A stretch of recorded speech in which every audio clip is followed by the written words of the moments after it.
So we've got a lovely 15-year-old Discovery 4 in today. Now this has actually been Polybush back at about 30,000 miles it was originally done at. The car is now on about 100,000, so circa 70,000 miles with Polybushes on it. So what we're going to do is we're just going to do a video around the car today. We'll lift it up, take the wheels off, just inspect the suspension, see how we're getting on.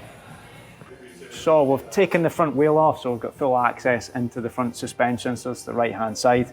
So we're going to start just taking a look around. So the car is actually relatively clean for a Discovery, for a change. So looking at the front lower wishbone here, we've got our 1BH at the back here. Apart from a little bit of dirt, it looks really good actually. It looks, you know, I'm sure if we put a bit of water on it and cleaned it up, it would actually look brand new.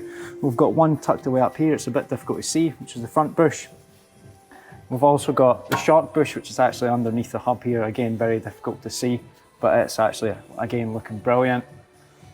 Front upper wishbone, we've got front and rear bush, again, very similar condition to the lower, just a bit of dirt and grime on it, but apart from that, absolutely spot on. We've also got tucked in here the front anti-roll bar, which apart from kind of being splayed a little bit, it's absolutely solid, still looks really nice, no stress marks or anything on it. So we can take a look at actually some brand new bushes just to show the difference in them. So starting looking at the front lower wishbone bushes, these are the large ones at the back, are 1BH.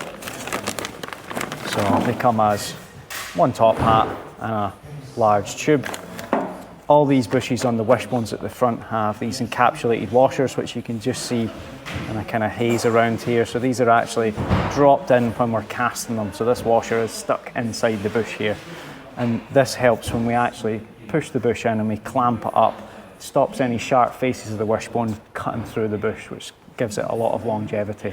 Just makes it a lot stronger as well than the actual thing. So all these bushes are actually exactly the same as in design.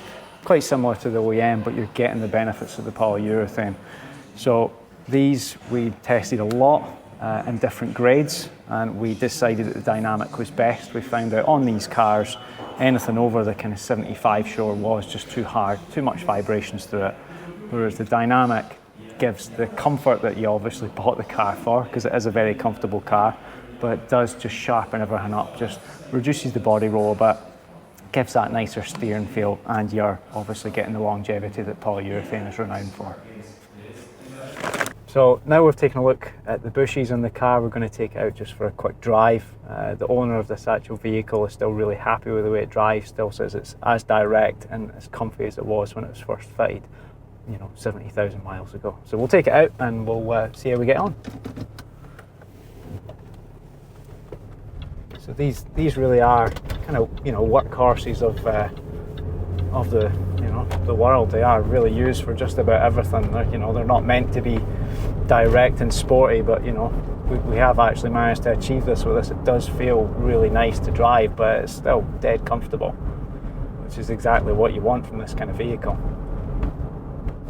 So these roads aren't testing because it is obviously an industrial estate. There's no real big bumps or any trials we can go over. So we're really hoping to take this to a local 4x4 kind of assault course as such. Hopefully we'll be able to get the GoPro up underneath the car and just show you how the suspension reacts to the kind of larger bumps and kind of the car rolling about a bit. So hopefully we should get some good footage and you can take a look how the bushes react.